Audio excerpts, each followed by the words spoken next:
Welcome to the Steelers by the Lake podcast. My name is James, joined once again by my co-host on this Victory Monday, on this playoff Victory Monday. Cody Tanner, how are you today? I'm Cody? fantastic. It's not a playoff Victory Monday, but it is a Victory Monday, and we're going to be To the playoffs. So, all right. I got a little overzealous with my wording. You did. If we can talk about this next Tuesday, it'll probably be a Tuesday recording because we want to talk full. There's a Monday night freaking wild card game. I think we wait until after that to record. Maybe we don't. We'll figure that out. We'll see how it plays out. We'll let you guys know. Maybe we want to wait. Maybe we don't. Maybe we're just too excited about the win or too depressed about a loss. We'll figure it out. I think if Pittsburgh wins, then the Monday night game could play into it, and then we'll probably be a little more likely to push it to Tuesday to figure out when their next game is and that sort of thing. Fair enough. But I'm good. James, how are you doing today? Good. Continuing on the upward trend health-wise, so that's what we got to have here, right? Heck yeah. No backsliding. There's no options. There's no one else at work to do the job. No, there's Everybody's not. Gone. So, if you are in the Erie area and want to work with James and I, let us know. There is an opening. Lost one guy due to dishonesty. Not on the podcast, to clarify. Not on the podcast. Right now, it's still a two-man show for now. Yeah. We'll see what happens. But yeah, so Steelers football. We always get excited. Before we get that far, big news on the defensive line.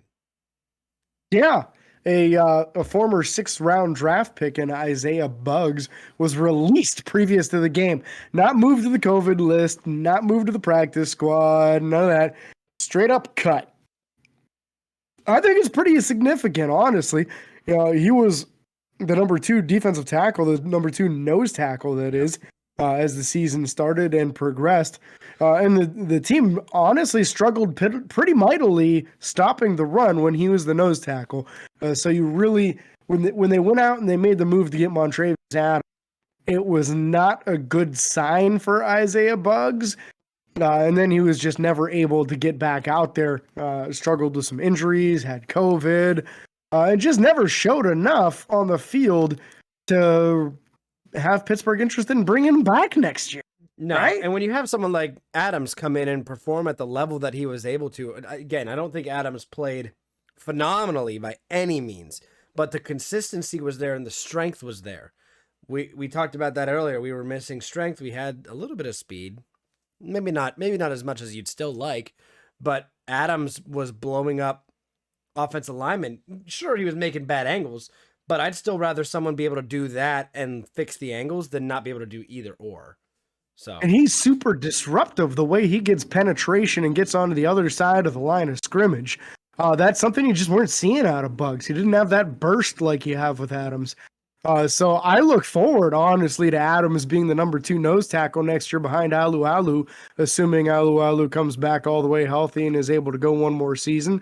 But if he isn't, I don't feel awful about Adams being a possible starter after that. Nope. And he's been saying all the right things to the media members, talking about hoping to play in Pittsburgh for a long time and wanting to come back. And I'm with it. I want to see him back. Listen, I've been impressed. I don't know anyone on the defensive line who in the NFL who wouldn't want to come play with Pittsburgh. Now that you shirt up TJ Watt for the length that he is, you'll get yours. You just gotta wait for it and work. And Cam's under contract too, right? Cam's under contract for like another 3 years. So you're playing with those 2 guys, 2 double-digit sack guys. Come on. Yeah. You're basically going to go play there, and I know that I'd get murdered. But I'd still probably get a sack or 2. Exactly. Put me up against Kendrick Green, I'll get a sack. Yeah, that's fair. Speaking of Kendrick Green and actually Joe Hayden, they were both activated off the COVID list prior to the game. Unfortunately, they did wind up putting James Washington on the COVID list. So you had two guys come off, one guy go on, is what it is. The team also did elevate offensive guard Rashad Coward to the 53 prior to the game. And then in practice squad moves, they signed kicker Sam Sloman, who we've talked about time and time again, and then released wide receiver Tyler Vaughn. So from the practice squad. So Yeah, just the same yo-yo move going off and on and off and on all year. It seems to be that preventive move previous to games to make sure you have a kicker just in case something were to happen to Boswell, where they were to pull a muscle in pre-game stretches or come down with the COVID or something like that. It's a smart move. The kid will probably be brought to camp next year, I would assume, with all the off and on again. yep. Game day inactives. Some of these names are going to sound familiar. Some of them are going to surprise. Dwayne Haskins for the shocker of the year is an inactive once again. Punter Corliss Waitman. So that meant Pittsburgh decided to give the rookie Presley Harvin III the nod at punter. Yep. Anthony McFarland. Again, that's a healthy scratch as far as we know. He's been a healthy scratch the last 3 or 4 games, I want to say. Middle linebacker T. Gray Scales, which just because you're on the 53 doesn't mean you got to play.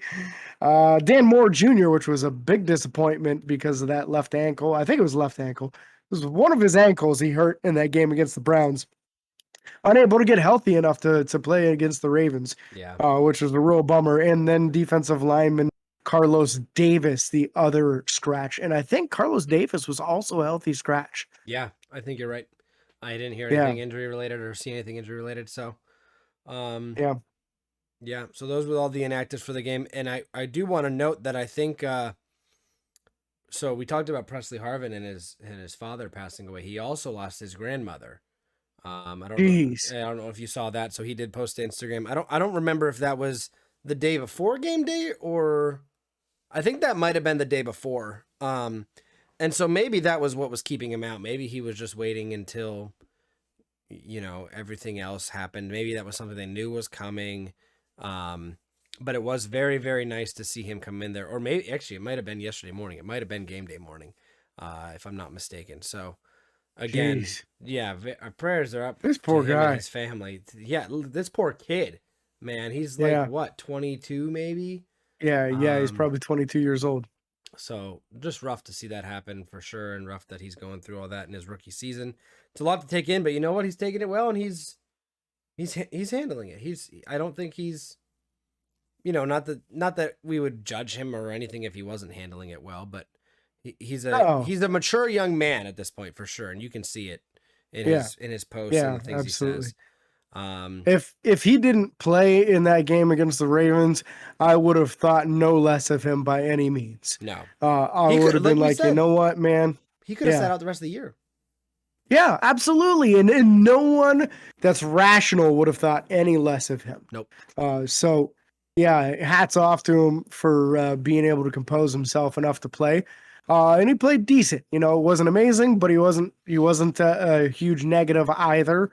I felt that he was very kind of even keel with those punts being in that 40 to 45 yard range. You like to see him a little longer. He can punt them longer, but I think he's trying to be a little bit more cautious because I think sometimes when he has the shorter punts, it's because he's over swinging. Yeah. And sometimes when you try to hit something as hard as you can, whether it be punting a ball or swinging at a baseball or something, you're more likely to miss. Yep.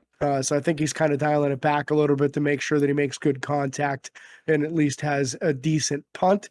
And he's being successful with that. So hopefully we'll be able to in the future get that up to the next level where his potential is. Yep. Abso-freaking-lutely. So now, time to go on to this game. Yeah, man. Holy cow. First off, I didn't expect us to win.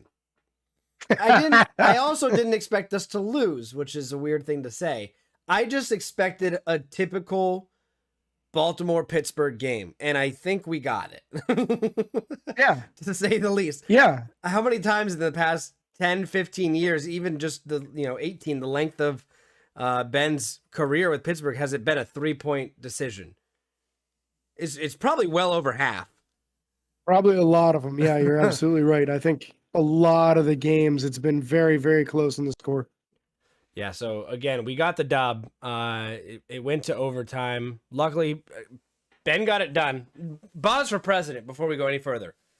Boz for president. Boz for president, baby. He is the most underprivileged, I don't even know what to call him. Underappreciated. Underappreciated. I said underprivileged. Yeah. underappreciated kicker in the NFL. And don't get me wrong, he's very appreciated by us, very much so. We talk about him Absolutely. all the time. But as far as NFL kickers go, Boz is underappreciated, and Boz is president. That's it, man. That's what is he? 36 of 40 on the season. Something like That's that. just incredible, man. I think he's perfect for game winners, though. Just saying. Might be. Just saying. No, I gotta look it up later. But yeah, again, this game. How many field goals did Boz have? Three field goals, including the game winner. Justin Tucker only had 2. Sucker. Yeah. Second best kicker in the game, Justin Tucker. Second best. Just change your number to 2 now. Just enjoy it. Might as well. But no, I think this game overall speaks volumes to, quite frankly, the division.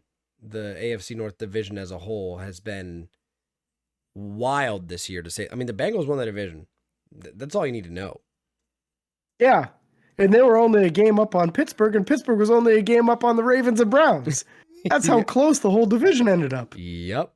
It was a wild There was division. a lot of people at the beginning of the season saying that there could easily be 3 playoff spots coming out of the AFC North here. And they were close. Very close. They were close, man. The Ravens were real close to making that a thing. And I mean, did the Ravens and Browns end up with the same schedule at the end of the year? I feel like they might have. The same with the the same Ravens ratings. I think they both ended. I think they both ended 8-9. Yeah. Yeah. You know, they win one more game and they're in the playoffs. Either one of them. You know, it's crazy to think about. Yeah. Then you're looking at their record and the Chargers record, and then who's got tiebreakers and all that stuff. You know, so it's wild time. Real crazy. And what in times like this, I like to kind of put a little appreciation out there on Ben's name. Did he have a perfect game in this game? Absolutely. Some of those passes were a little bit askew, as Cody made sure to point out to me while we were having some very friendly, very heated banter in the first half about where we felt blamed on the poor performance in the first half. Absolutely, Ben was at fault with some passes not being as accurate as they could have been, but we're blessed to have a quarterback like him, even if this is the end of it right here. 7 of the Steelers' 9 wins this year came off of fourth quarter drives, game-winning or overtime drives by Ben Roethlisberger. What an incredible thing, man. 9 games that were won on the year, 7 of them on a last-minute drive. Incredible for Ben. That was the thing we will always remember about him through his career. As long as he was on the field, even at this late stage Say in that his again. career, As long as he was on the field, what? He had a chance in the game. Yeah. Because you felt like he could always put one of those crazy games up. He could always give you 500 yards and 5 touchdowns. Because he did 500 yards 3 times in his career. I think only quarterback to do it. Yeah. Where you at, Brady? Where you at, Manning? I got a feeling Mahomes is going to beat that. I don't see Mahomes not breaking that, to be honest. But doesn't he already have regardless, 2? Does he have 2 already? I think he does, yeah. Jeez. Yeah. He did 2 of them in like one season, too. It was stupid. Whatever. Ben still has that one stretch, though, where he had back-to-back games. One of them over 500 yards, and then the next week he went 350.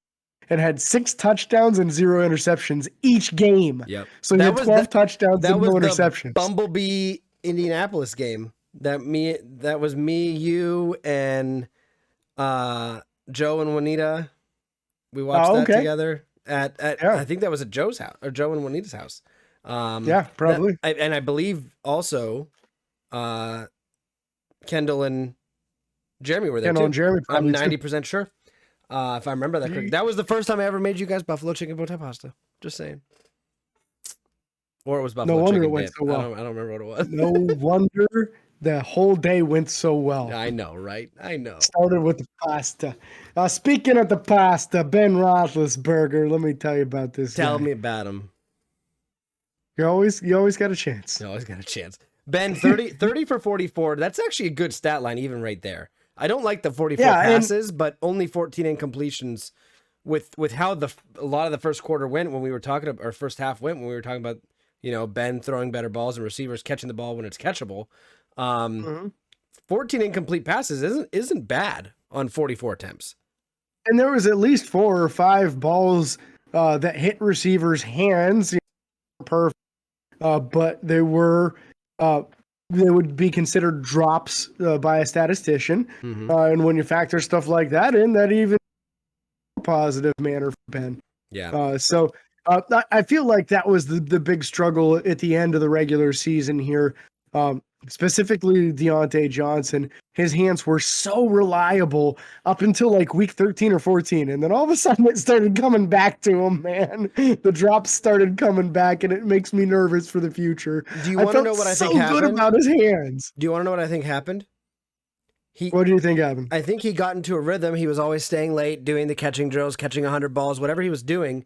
And he's like, okay, I got this again.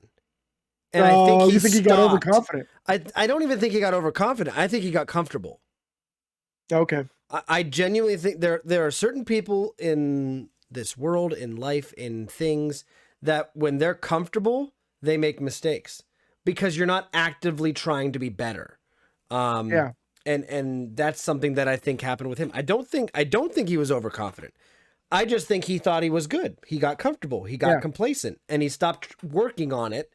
And that's what happens. So there are some, don't get me wrong, I don't think Davante Adams needs that practice. I think there's some players in the NFL that it just comes to them.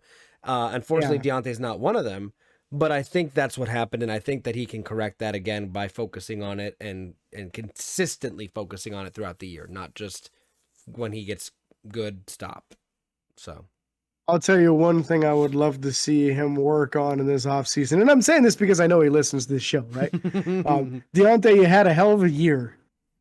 At this point in your career, most defenders know that when you catch the ball, you're going to circle back in a semicircle fashion, either to your right or to your left.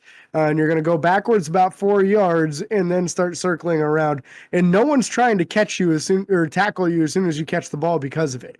They're waiting to see which direction you're going because they know you're going to do it. Yep. I watched it happen like 2 or 3 times in this game. Yeah. So just start going forward instead because you're losing yourself in your yardage numbers. And sometimes you're losing first downs in the process too. So just got to switch that up. Switch that move up. You can still use it. You just can't use it every. Yeah, don't use it every single time. Let's stick with the wide receivers here, Cody. I feel like we're already talking about them. We might as well stay there. The first half of the game, I felt like Chase Claypool really wasn't much of the offense. I didn't really feel like the ball was being thrown his way. And then the second half, all of a sudden, they started getting him involved in a major way. With these jet sweeps, with the reverses, even throwing the ball to him. Chase had a tremendous game rushing the.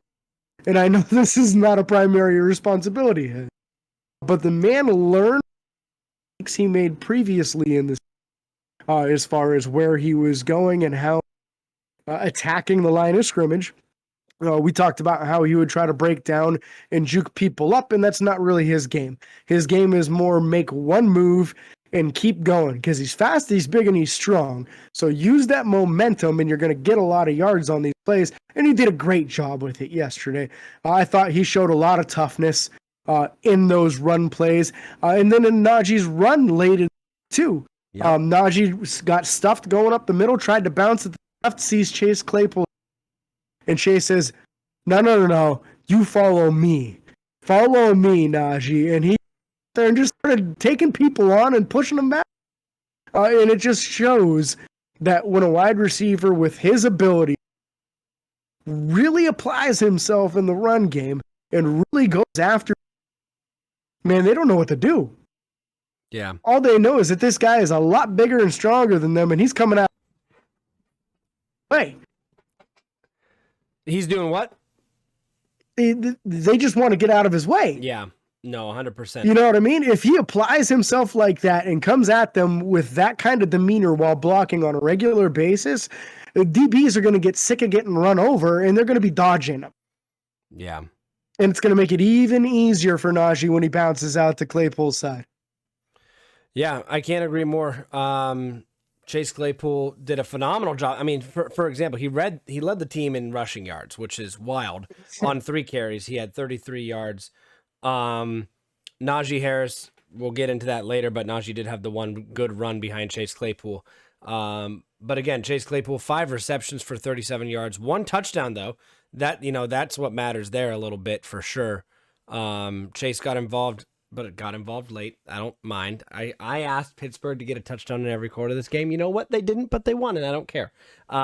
Chase Claypool, important thing, right? Yeah. Chase Claypool getting the 1 touchdown was very huge. You also had Deontay Johnson. We talked about him a little bit, but 7 receptions for 51 yards on 10 targets. That's not horrible. And then you also had Ray McLeod as the other wide receiver to get involved. Those are the only 3 wide receivers that had catches. And Ray was 4 for 37. So wild, because normally Ben gets it to 4 or 5 receivers, and not including the tight ends and running backs. But this game he threw to that's who he had. He only had Cody White, right? That was the only player that wide receiver. I think Cody White was the only other healthy guy out there, right? Yep. So that put him as the only other receiving option. And let's be honest, Cody White is not the most dynamic athlete in the world. So you went to your 3 best athletes, and I think it worked out well, So it was nice to see Ray come through in the clutch. When the game was on the line, when it's 4th down and you've got to get that catch. Yep. And 2 plays earlier, he had one and it was a difficult catch. I'll give him credit. It was not an easy play, but he was sliding and got both hands on to bring it in. So here it is. Ben comes right back to the game on the line. You've got to have a play, and he catches it. And tremendous, So this is really showing a lot as far as the maturation of Ray McLeod. I felt Ray also had a very good game in the return game, had multiple returns, both punt and kick, that I thought he was very close to breaking. He looked very exciting again in the return game, where he really showed that desire and that super drive to go try and get every yard he could. So I did feel like we had a pretty nice effort from Ray, especially in the second half and in the return game of this game. Yeah. No, I can't agree more. I'm going to move on to tight ends before I go back to running backs. I just think we're on that conversation. Talk about the receivers. Pat Freiermuth, man. 6 for 53. Woo! Pat Freiermuth is a tank. Yeah, I know. Look at you get all excited. Let's talk about them Penn State tight ends, baby. Listen, the tight ends in general. Zach Gentry, 4 for 39. I thought Zach had phenomenal game in the sense that he got open, he caught the ball, and he made moves. I don't care that he didn't run people over completely like we'd like to see, but he still didn't allow the first guy to get him down easy. He's getting 10 yards a catch. You can't ask for more out of your tight ends. I mean, you can, but there's only a couple guys in the entire NFL that are tight ends that get you more than 10 yards a catch. That's all you want from your number 2 tight end, is a guy that catches the ball when you throw it to him and moves the sticks. And Gentry is really coming on this season. I know I've talked about this previously in previous episodes. I'm very excited about the future of the tight end room in Pittsburgh right now with Pat Freiermuth and Zach Gentry. And I wasn't saying that a year ago. I was saying, hopefully Eric Ebron can figure out how to catch the ball, and Gentry can't even get off the bench, and Vance McDonald's injured all season. The tight end room did not look pretty last year. No. It looks fantastic right now. And the guy who's supposed to be the starter, if he could even play to 50% of his potential, we'd have 3 quality starter tight ends. Dude, imagine if he can come back for the playoffs. Imagine. Would they play him over He could Gentry absolutely come off of the injured reserve. He could absolutely come off. Would you play him over Gentry right now? No, but I'd play some 3 tight end sets, and now all of a sudden you can actually throw the ball out of that formation. That's fair. You could throw it with all Raider. 3 tight ends are receiving options. Throw it with Raider. Maybe. Yeah, so I would actually be able to throw the ball with. No, I like Raider.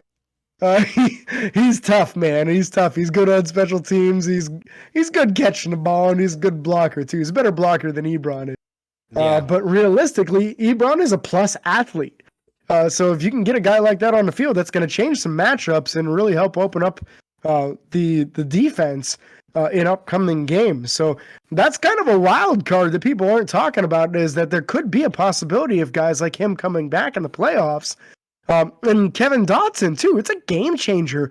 If you get Kevin Dotson and Eric Ebron back for this game against the Chiefs, that could make a huge difference in this game. Wildly huge difference for sure. We'll have to wait and see what happens. I'm excited for it. Keep an eye on that. Yeah, me too, man. Keep an eye on that for sure.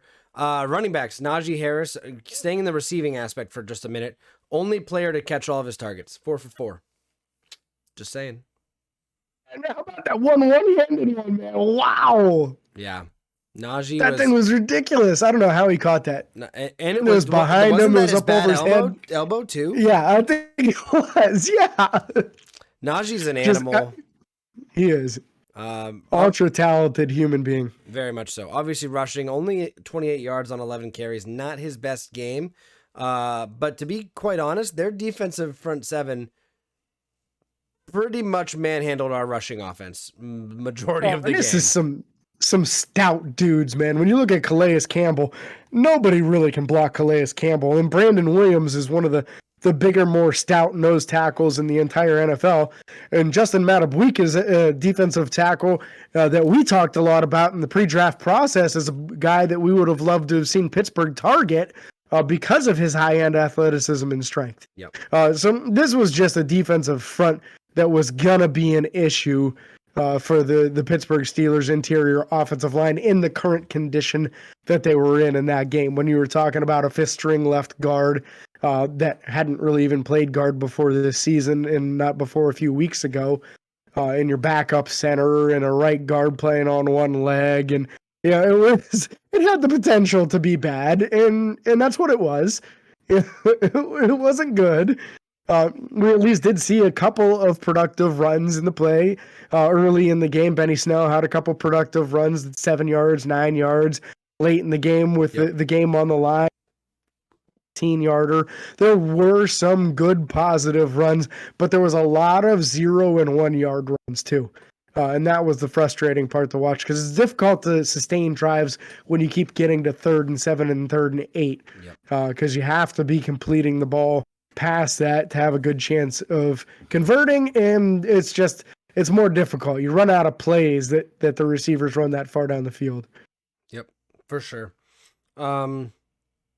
Offensive linemen, I don't really have much to say for offensive linemen other than the fact that I still think that Kendrick Green and Ben made a comment that Kendrick Green could play guard next year. I think that J.C. Hassenauer's a better setter, personally. I agree. I agree, and I honestly, it does suck, and I also feel like it's not very close right now either. No, it's not. And I don't think that moving Kendrick Green to guard is going to make him magically a good guard either, which is troublesome. There's no way Pittsburgh cuts him. He's going to come back next year. Yep. He's going to probably play out all 4 years of the deal. He's going to get the opportunity to try to correct some of these mistakes that he's making, but it's never going to fix the fact that he doesn't have long arms. It's not going to change the fact that he's only 6'2", and it's not going to change the fact that the Steelers have him listed a lot bigger than what he actually is. Yep. I do have to say I was very pleasantly surprised by Joe Haeg in this game. Joe started at left tackle, played the whole game at left tackle, and really looked the part, in my opinion.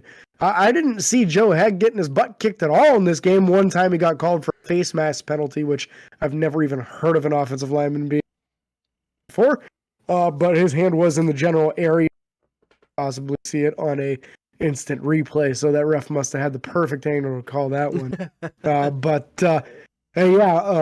Just in general, I thought Joe really looked very serviceable out there at left tackle. He's going to be back next year. He's going to be your swing guy. Now we know he can play basically 4 of the 5 positions. He just hasn't played center. That's it. I don't want him to. No, we probably don't. Nope, I don't want him to. Probably don't.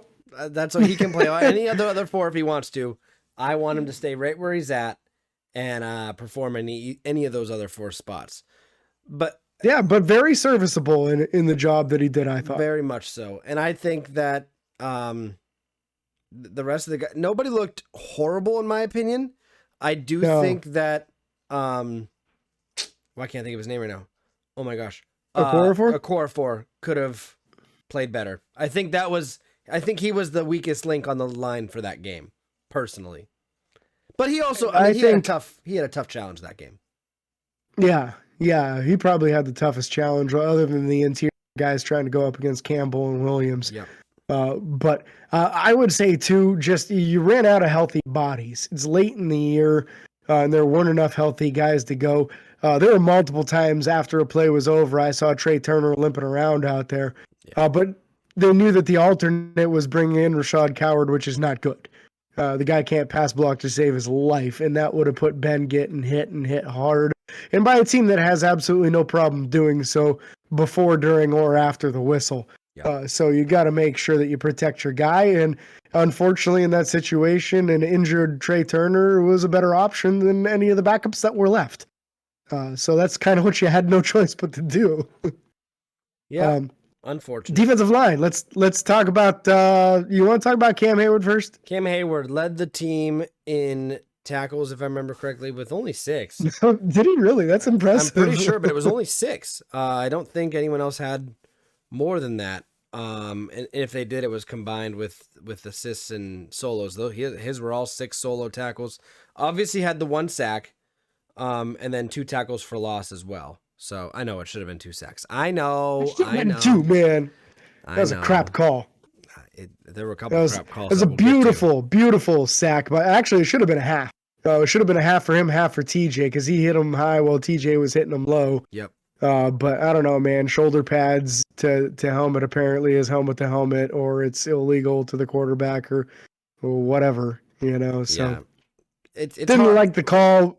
But you love the effort from Cam Hayward. He was all over the place, just causing all kinds of problems for the Ravens, just like he always does, just like he has all year long, which is why he's going to the Pro Bowl once again. Yes, sir. You want to know who I like to have back this game? Chris Wormley. Yeah. It was nice to see him back. He got a sack. He got involved. He had another tackle for loss as well. I think he had 6 total tackles, 4 solos and 2 assists. Chris Wormley is a valid in the grand scheme moving forward. If we don't get other players back or whatever, if Chris Wormley's the guy, Chris Wormley is a competent starter in my opinion, and that is my I'm like set on that. Yeah, the way I look at it with Chris Wormley is if you were able to get Tuitt and Alualu back next year. You have to feel really good about Wormley being your top backup defensive end type, knowing that he got 7 sacks there. I mean, who's got a backup defensive end in a 3-4 scheme that gets 7 sacks? Probably not many people. Probably nobody. That's some Brett Kiesel stuff right there, man. He's the only one that used to do stuff like that. And then now you got Loudermilk also developing right next to him. Yep. The potential for what this defensive line could be next year, just getting the 2 starters back from injury. Just getting those 2 guys back, another year of maturing for Loudermilk. The development that we saw from Wormley this year, the fact that Hayward still clearly has plenty of gas left in the tank, you have to feel good about the possibility of this group in the future. Honestly, I feel like they don't need to address the defensive line position in the draft. You need to just get those guys in their physical therapy, get them to rehab, and get them back healthy next year, and then let's just run it back. And get the other guys in the weight room. That's it. Yeah. That's it. Yeah. Loudermilk and Mondo need to be best friends and just stay in the weight room all off. And maybe this is the year that Mondo says, okay, I'm going to trim down and try outside linebacker. I don't know. I do feel like the guy could excel at outside linebacker if he dropped like 20 pounds. But that's not for me to decide. I think he'll probably go the other direction and continue beefing up and try to become stronger instead, because they're going to want him to stay at defensive line because he does have some pass rush ability there.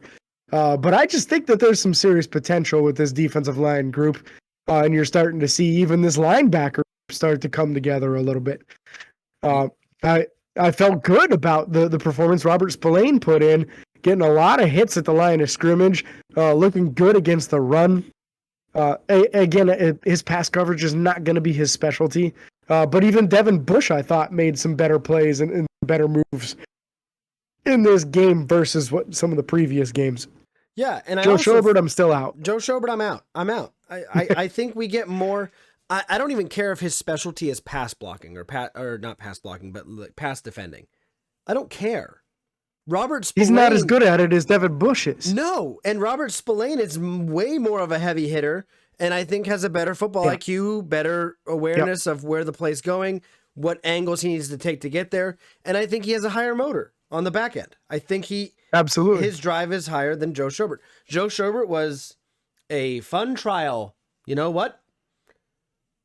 Trials come to an end, and I think this one's over. I'm over it. I don't want him to start again. And I'm sure he's going to start next game. The linebacker room needed a veteran to calm down, get him back to the basics, and get him playing better football because they weren't playing good football. And I think Joe's presence actually did help some of the other middle linebackers start playing better and get their confidence back. I think Robert Spillane's confidence was shattered in the preseason. I think he didn't have any. You think he had a couple bad games, and the next thing you know, he's playing like. But now he looks like a different player, and Devin Bush is starting to play better as the season. You're starting to play out of UG3, Marcus Allen, all together a little bit better, and I just don't see Pittsburgh bringing Joe Schobert back for 9 minutes. I don't think they can valve it. No. Yeah. I think I get what you're saying, and I think I understood what you were getting at. But like, again, Joe Schobert is not the answer to me. Joe Schobert is not the future at a starting middle linebacker. He's not anything. I think that personally, you either have to go in another direction or you have to put Robert Spillane next to Devin Bush. I don't think there's any other option after this year. I think that the Joe Schobert, again, I talked about it earlier, I think the Joe Schobert trial and error or whatever the heck that was, test, needs to not move forward after this because I think he's a liability. And I actually think he's a bigger liability than the other person who I still think's a liability, in Terrell Edmonds, even though Terrell Edmonds got a pick in this game. Terrell Edmonds was gifted a pick in this game, just to be clear, because if that play continues on and he doesn't get touched, that's not an interception. Period. But we'll get to that. Other linebackers, outside linebackers. TJ Watt. Yeah. Now tied for the record with 22.5 sacks on the year. He also has a potential to have 23.5 sacks on the year because currently, the early on in the first quarter with like 9 minutes and 47 seconds left, I want to guess, he got a sack fumble that was not called a sack fumble. It was a muffed snap that supposedly makes it a broken play, which you can't get a sack on a broken play, which I think is dumb. But I think it's just too close to be called anything else other than a sack fumble. And we're going to see what happens here. But Pittsburgh did request for it to be under review. We'll have to wait and see what happens there. But obviously TJ Watt at the outside linebacker position played very, very well. You also had, I believe, Alex Highsmith come in, and although no sacks and I don't even think he had a QB hit, if I'm being honest. But Alex Highsmith again wasn't a weak point in the defense, if you ask me. I didn't see him getting burnt. I didn't see him having bad angles. There were a couple times where he couldn't hold the edge, maybe as good as he should have, but I don't think he was like. It wasn't a bad game for Alex Highsmith, is what I'm saying, I guess. No, I felt like when the defense was getting gashed for those big runs, it was not off tackle, between the tackles. They were finding gaps inside of our outside where the middle linebacker or fill the holes appropriately where the safeties didn't get in there. But it wasn't bouncing it outside and then cutting it. When all those big runs started happening late, that was all between the tackles. And I just want to say, as far as the play that was not considered a sack after originally being a sack, that we had as far as TJ Watt early in that game. Yeah. To me, in order for this to be an aborted play, is what they called, because of the fact that it was not a clean snap, it wasn't handled correctly. They say that it would then be considered an aborted play, not a pass play anymore. For it to be an aborted play, he would have to actually give up on the fact that it was a pass and start to try to run. And to me, when you watch the play, the second he picks the ball up and starts to actually take a step with it, he's immediately being hit and the ball comes out. So he didn't have a chance to make the decision to not throw the ball anymore, and it was very often pass play to begin with.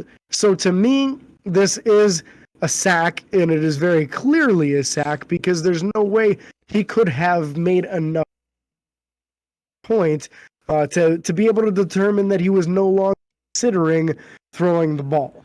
Yeah. So that's just, that's the way I see it personally. But obviously, I'm no NFL guy, so we'll see. Yeah, we'll see what the NFL decides to say. Yeah. But yeah, we'll see what happens. We'll see what they say after review. I personally believe that I compare it to any other situation where QB scrambles out of the pocket. I view it very, very similar to that. At what point does a scrambling quarterback rolling outside of the pocket become a runner? You can still sack once somebody he passes outside. the line of scrimmage. Thank you. That's my point. Yeah. I think if it's a design pass play, it's a pass play until he passes the line of scrimmage. I don't care if he's running full speed towards the line of scrimmage with the ball tucked. I don't care. If it's a design pass play and you tackle the quarterback behind the line of scrimmage, it is a sack, period. And this one wasn't even that close. I'm being very dramatic in my example of it. But I believe that's a sack, and I don't think it's very close, to put it politely. Not to hold up or not to go too far in the linebackers. We talked about what we needed to talk about. TJ Watt. He's it. He's the guy. He's the truth, man. He's the truth. The truth. Future. And the truth is, he's the single season sack leader in NFL history. Yep, and he's also potentially Defensive Player of the Year. We'll get to that maybe later this week, maybe later next week. We'll let you know. We're going to talk about that. We're going to take a deep dive, as James likes to call it. Deep dive. We're going to go into the numbers, not on today's show. Nope. But we're going to give you some in-depth look at TJ versus Aaron Donald, who last I knew only had 12.5. Big whoop. Micah Parsons, who's having a tremendous season. And then Mr. Diggs also, 9 picks on the season, I think? 9 picks, allowed the most yardage out of any quarterback. Yeah. Okay. I don't think there's really anybody else in the conversation except for, unless maybe we're going to talk about the outside linebacker for the Bears had 18 sacks. Yeah, I guess maybe you could put him in the conversation. We'll get to that. Secondary. We want to get to the secondary. Going back to this game. Oh, yeah. I know who you're talking about. Minka Fitzpatrick and Cam Sutton are the two guys that I really want to talk about. Maybe Terrell Edmonds a little bit. Maybe. But, again, Cam Sutton. Just maybe? Talk about the play with Cam Sutton, because you were hyped about it when we were watching the game. Listen, so I thought this was absolutely beautiful. The Ravens had a drive going, had all the momentum. Tyler Huntley is sitting back there, and he thinks he's got a wide open tight end in the end zone, but it only looks that way because Cam Sutton was absolutely baiting the living bejesus out of him, which I love. You don't get too much in the NFL, but he was standing just far enough away to get Tyler Huntley to throw the ball to him, and then the second he did, it jetted right in front of it and picked him off in the end zone, saving the day. No points on the board for the Ravens and Pittsburgh Steeler ball. A beautiful, beautiful 1,000 IQ play from Cam. Yeah, absolutely. I thought Cam played phenomenal. I mean, he also had 5 tackles. He led the secondary in tackles. He got very involved. There was one play where it was a designed quick pass or outside pass. There was play action, end around, whatever it was. And the quarterback for the Ravens, Huntley, hit the running back out of the backfield going into the flat. and he got absolutely upended by freaking Cam Sutton. Cam Sutton came in and went right for his legs, made sure he couldn't have any forward momentum, took the legs out. Great play. That's a play that Pittsburgh sometimes gives up big yards out of because the cornerbacks don't come up and make a play. They come up and they lillygag or whatever you want to call it. They try to break down. Not enough effort. Don't break down. Go get him and understand that you're making him have to dodge you, which gives other people behind you time to come get him. That's all I have to say to that. So, again, Cam Sutton, phenomenal game. The one interception was absolutely huge, made a very large impact. So I'm not sure. We'll have to wait and see what's happening with as far as if he continues to play like this. What does that mean for next year? Is Cam Sutton starting? Joe Hayden potentially gone? Akilla Witherspoon on the other side like it was this game? What happens? If Cam Sutton can play as well as he did this game, I think we got a future with him. Yeah, I think honestly, the way I look at it is Cam Sutton has been a fairly reliable number 2 all year. Never going to not fast enough to cover those dudes. But as a number 2, covering the number 2 guys, covering some tight ends and running backs and that sort of thing as well, I think he's really good for that. I think he's a guy that can start on base downs on the outside, slide inside, and nickel downs and really do well in situations. He's just got a great amount of football IQ and spatial awareness about him.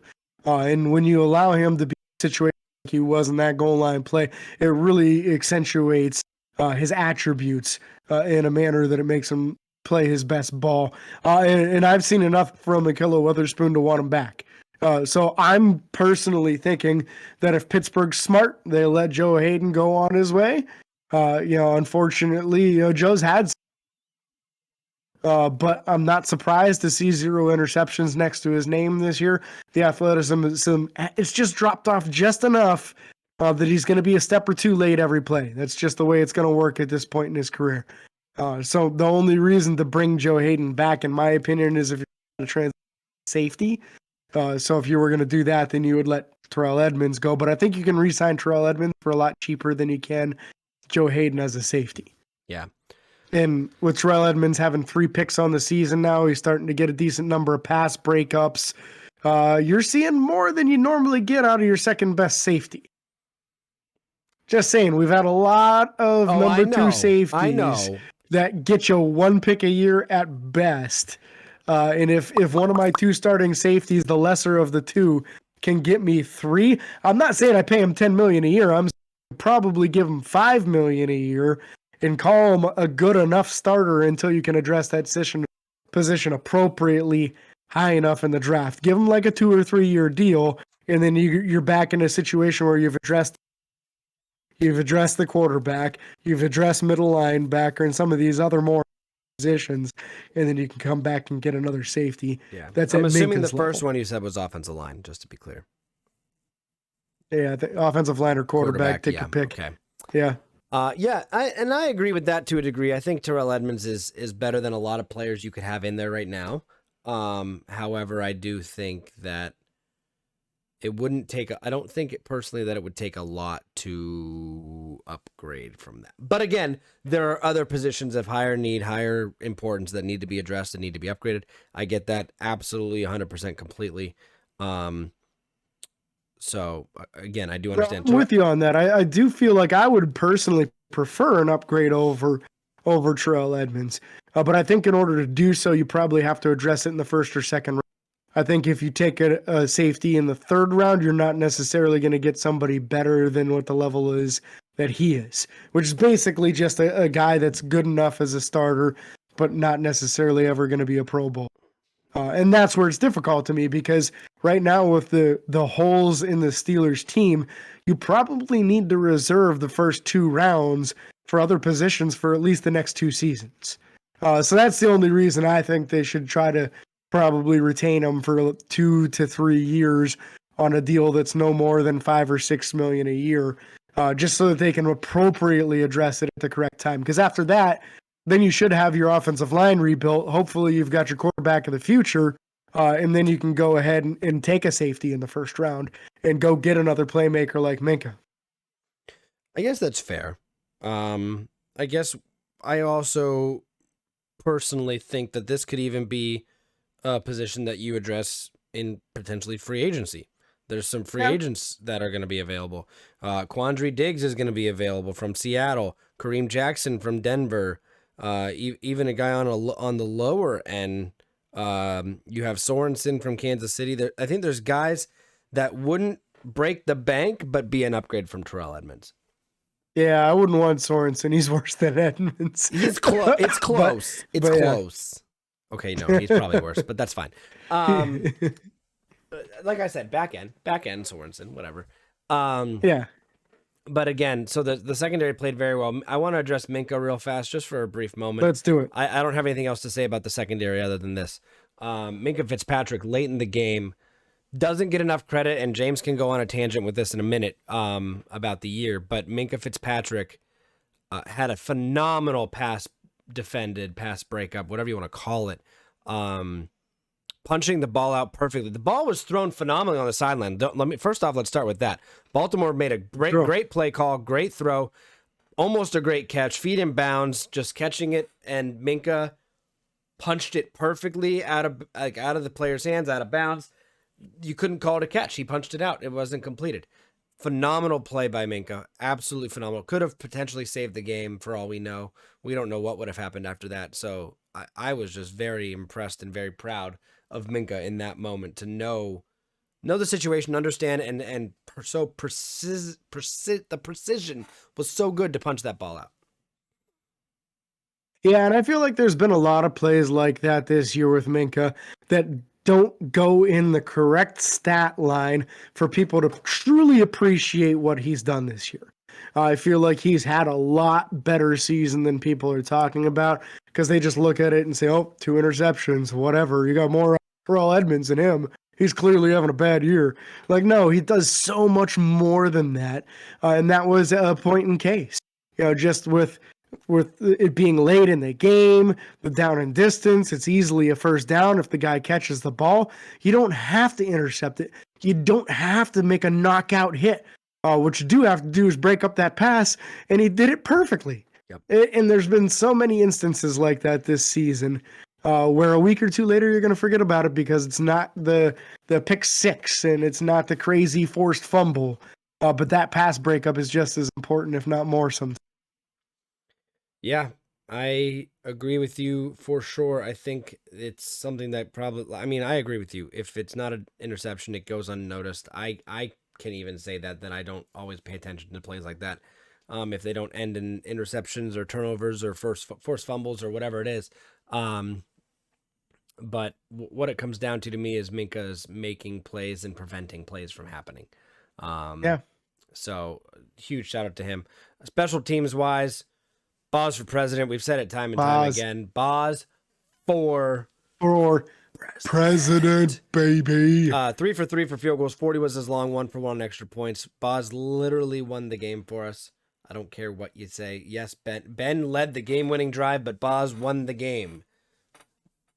It's good. Put your hands up like this. It's good.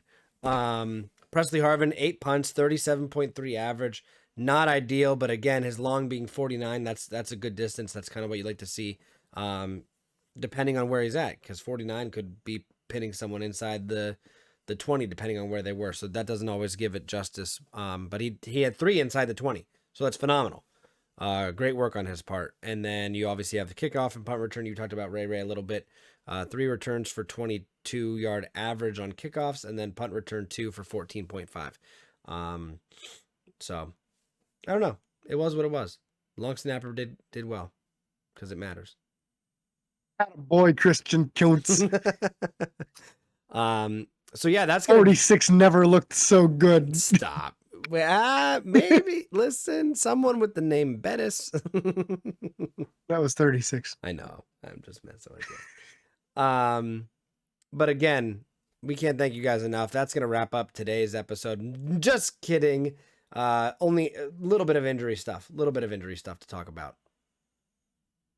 Yep. So post game, first off, Najee Harris elbow in the game. He was able to come back into the game. Right elbow, right? I don't recall which one, to It be was honest his with right you. because he was working on holding with his left. I remember. Yeah. Yeah. So he was able to come back. They did say that he will be able to play in the playoff game. So expect that to be the truth. Monday, today, that is, wide receiver Tyler Vaughns, who was just cut before the game, was re-signed back to the practice squad in a corresponding move. They released kicker Sam Sloman. Tell me if you've heard this story before. We're sure you so have. poor Sam Sloman released. Wouldn't be surprised if he is re-signed again on Saturday, right before coming game against the Chiefs. So look for that. Pittsburgh wins the sack title. Most sacks by any team in the NFL again this year. That is the 5th year in a row.